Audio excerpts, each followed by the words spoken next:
Hey guys, welcome to this next lesson. Here I'm basically going to be developing my tank character. I've decided to design a dwarf with an axe, okay? Because I think the axe is a large weapon that's very fitting within the race we're going to be using and the medieval theme. And her armor, as I've wanted to represent her, she's not going to have a super heavy armor, but she's going to have that kind of protection, that strength within itself, that's going to give her, okay? They're a strong race, very skilled in weaponry, okay? The first thing I'm going to do is this quick sketch to clear up the anatomy that I want to represent in the end drawing. So the only thing I've done is open a new layer and put in the background in this kind of grayish color to be able to see the colors a bit better. I'm going to apply my character, okay? In this way, well, this is all done on fast forward. Obviously, it took me much longer than it looks to do all this. So I'm going to apply as well, as I was saying before in the tank lesson. I like giving these kind of characters, apart from their armor, a kind of cape, because I like the appearance it gives them. It's almost kind of like a royal appearance.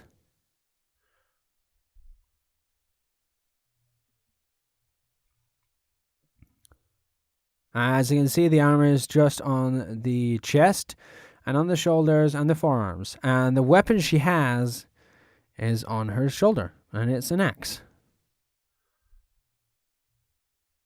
I continued applying an emblem, so I put that there on her shoulder.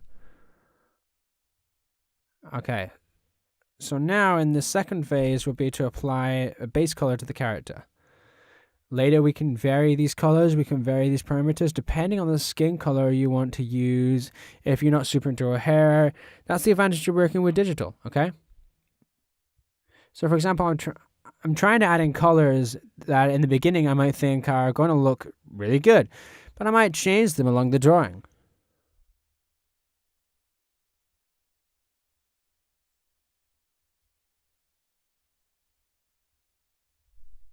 So yeah, the first thing is a sketch, then the base colors, and in every moment I'm working with a brush. That's a simple vertical elliptic that can be found in the basic brushes provided by Photoshop, basically. Depending on the darkness and the depth I want to apply, I'm going to vary the flow we have in the brush.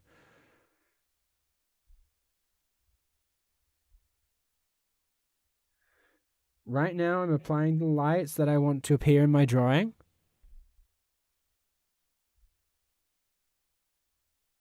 So yeah, I normally work on one layer. For example, in this case, I left aside the rest for future compositions. But right now, this is all in one layer. I'm adding in the colors I want to work with. And little by little, basically it's just going along, covering and completing those colors with new colors. Okay? Basically, it's very similar to oil or acrylic painting. Seen as when we cover with the paint, we can't see anything underneath. There are people who like less of a risk, and instead of working on one layer, they like to divide their work up in layers. But in this one precisely, I've decided to adapt and work on one layer.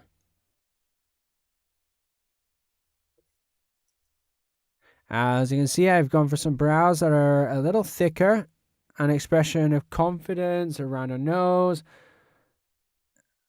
a little more of a notable jaw, and this is the result I have in my head. For now, it's just working on it, and as I've said, layer by layer. There's not much more to say, really. And the drawing, I'm imagining a light that's coming from above, okay? So the illumination is going to be coming a little bit from there, okay?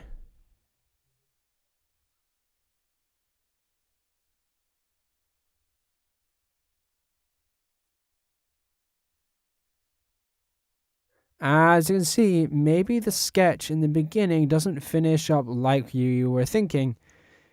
It's quite probably going to change a lot from the initial way you think it's going to end up. For this reason, even though I'm working on one layer, the most recommendable thing to do, apart from saving all the time, if you're not very secure with this way of working, you have to place those new shapes or parts of color on a new layer. And if you like the result, you can go along joining them into the ones below.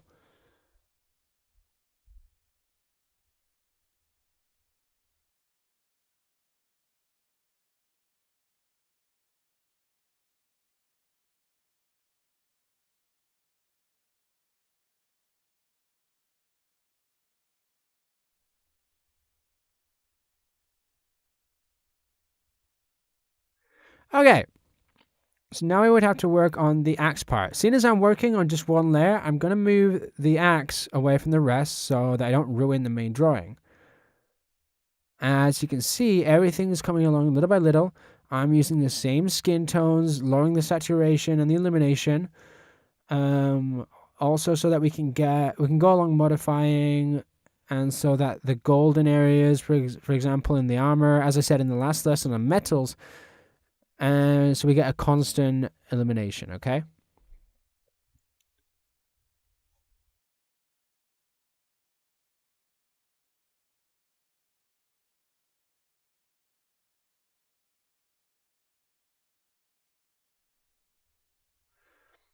So yeah, digital drawings normally have quite a high requirement of patience. You have to be able to continue with the drawing because in the end, it's a drawing that you can only control with a tablet. And what happens is that you don't have a very good way of knowing what effect we're generating. A pencil will generate the same effect at all times. And you know what, pencil to look for.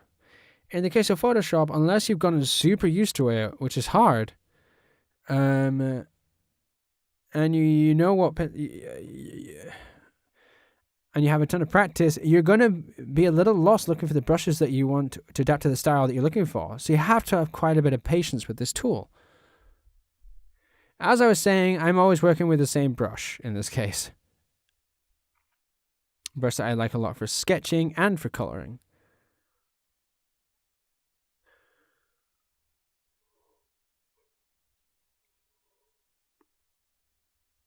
Okay, so let's go on to the axe. And as I was explaining with the metals on the armor, the only thing is that we're going to have to apply these on a surface that's flatter. So in theory, it's going to be easier. In theory.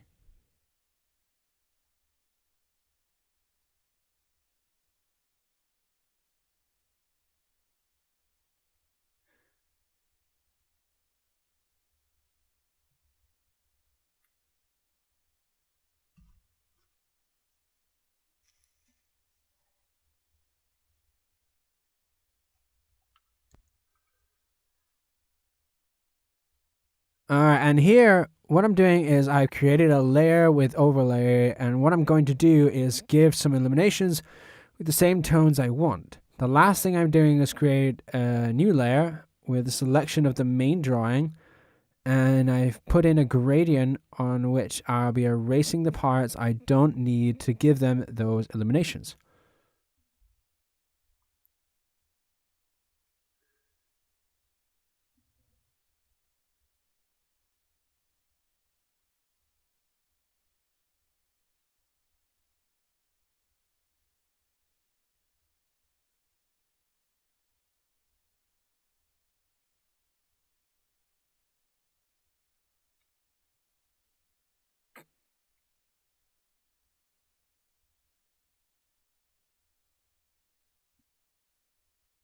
Anyway, instead of erasing, if you're not very secure with this, the only thing you have to do is use a lighter tone.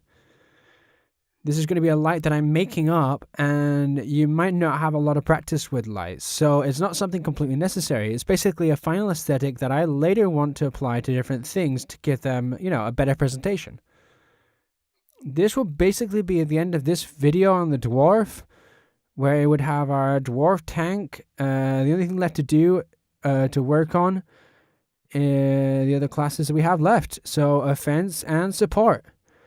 The next one we're going to be seeing is the support, where we're going to be seeing a druid. Hope you guys enjoyed this video. See you guys in the next lesson. Bye!